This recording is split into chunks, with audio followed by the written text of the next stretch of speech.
Merciful heavens! My sweet Arabian!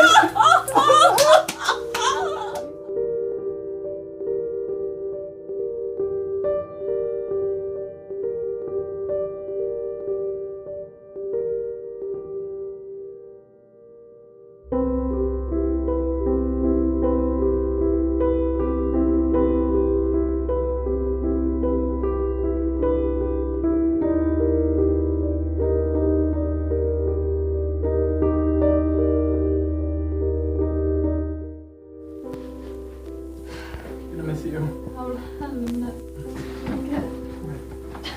I see you.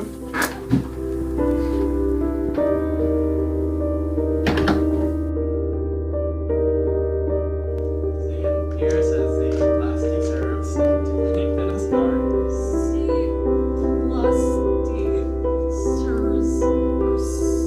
Serves. Yeah.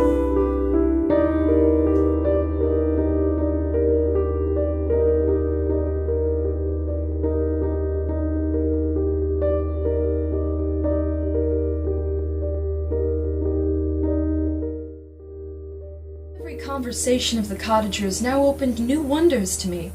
While I listened to the instruction which Felix bestowed upon the Arabian, the strange system of human society was explained to me. I heard of the division of property, of immense wealth and squalid poverty, of rank, descent, and noble blood. And what was I? Of my creation and creator I was absolutely ignorant, but I knew that I possessed no money, no friends, no kind of poverty.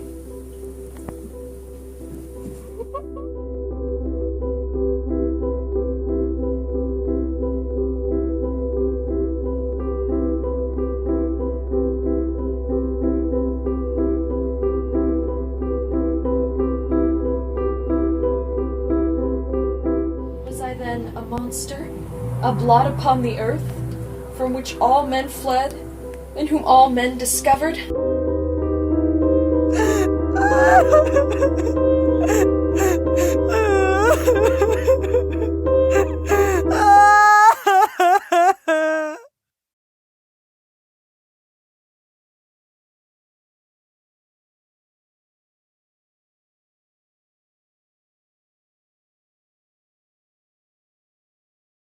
Hello. Let's discuss the literary devices for this chapter. We see the monster's decline in attitude and disposition towards humanity. As he is educated alongside Safie, although unwittingly, he begins to understand the folly of man. This is apparent in his change in diction, from beginning of the chapter towards the end, exemplifying Shelley's theme of romanticism and, naturally, dark romanticism as its counterpart. The flowery, descriptive language that is characteristic of this literary movement is apparent in the monster's description of springtime, when he states that the black ground was covered with herbage, and the green banks interspersed with innumerable flowers, sweet to the scent in the eyes, stars of pale radiance among the moonlight. However, this enthusiastic appreciation for his surroundings contradicts his own disparaging opinion of himself and humanity. In a sense, his own education ruins him as it ruined Dudley in the time of our lives, and he expresses this when he ponders, "Of what a strange nature is knowledge. It clings to the mind like a lichen on the rock." Shelley, 129. Knowledge is almost parasitic and consuming in this sense.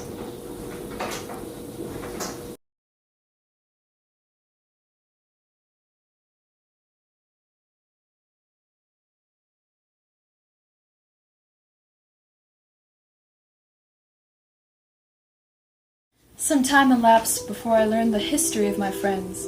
It was one which could not fail to impress itself deeply on my mind, unfolding as it did a number of circumstances, each interesting and wonderful to one so utterly experienced as I.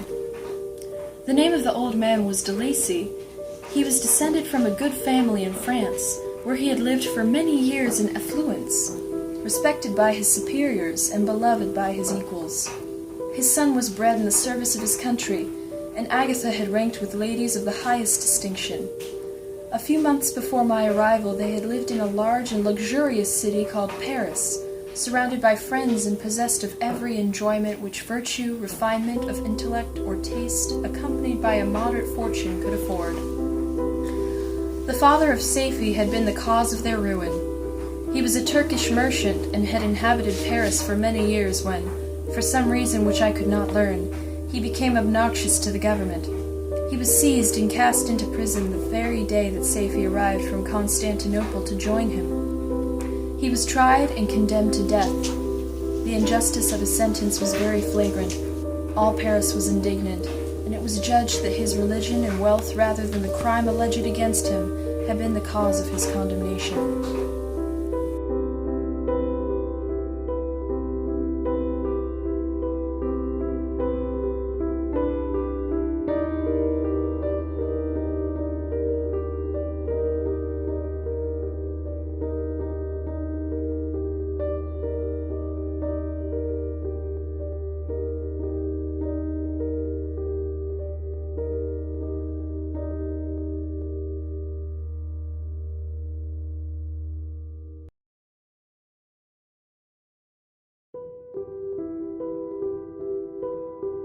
Father!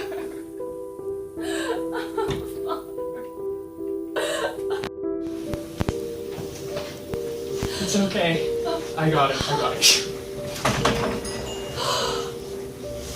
Father! Ah! Mr. DeLacy! No!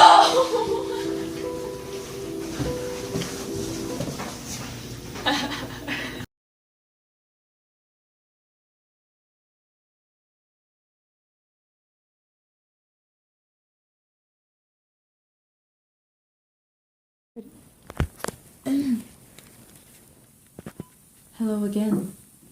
The monsters reminiscing in this chapter creates a nostalgic, wistful mood. We also see the theme of isolation portrayed through the loneliness of both the monster and Victor Frankenstein himself.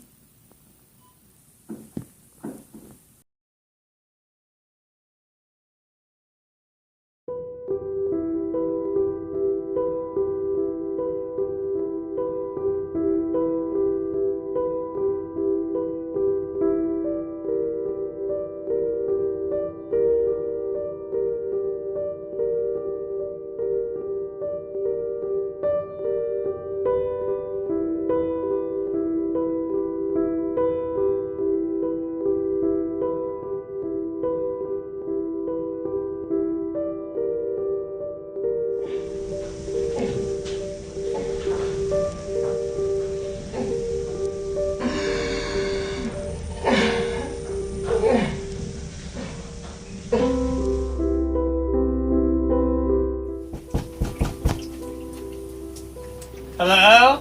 Hi, yes. I was wondering if I could come inside for shelter. Oh, yeah.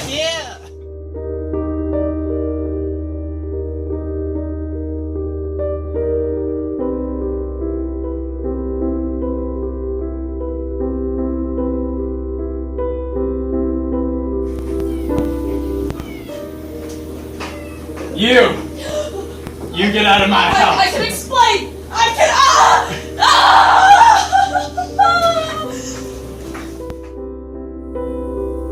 Hello again.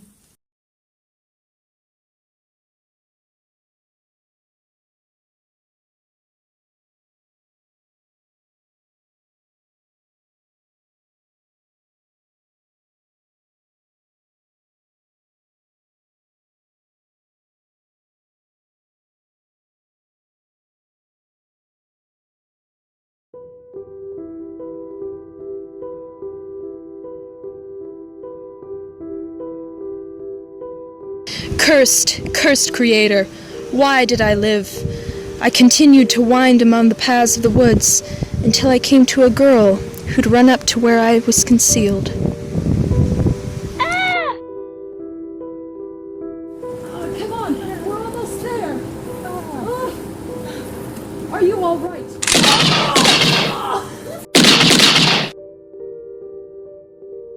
For some weeks I led a miserable life in the woods, endeavoring to cure the wound which I had received.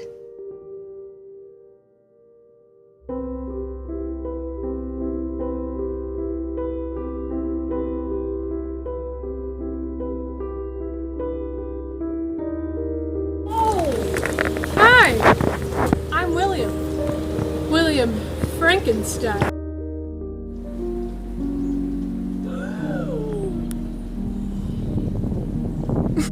Unhand me, wretched beast! Don't tell my papa! You'll never see your father again! Ah!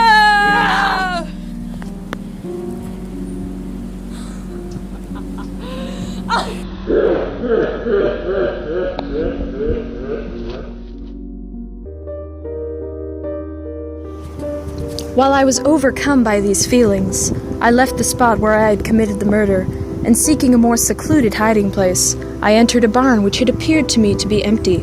A woman was sleeping on some straw. I bent over her and placed the portrait securely in one of the folds of her dress, and I fled. For some days I haunted the spot where these scenes had taken place, sometimes wishing to see you, sometimes resolved to quit the world and its miseries forever.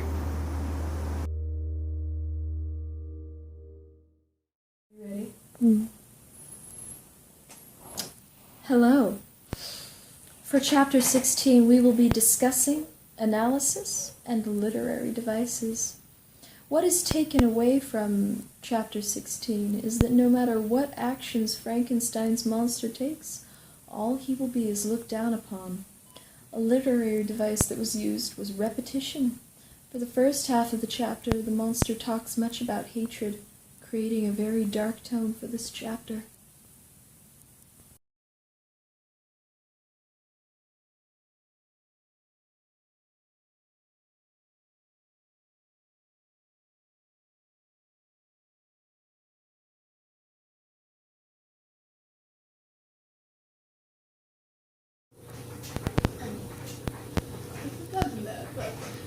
Point and scream.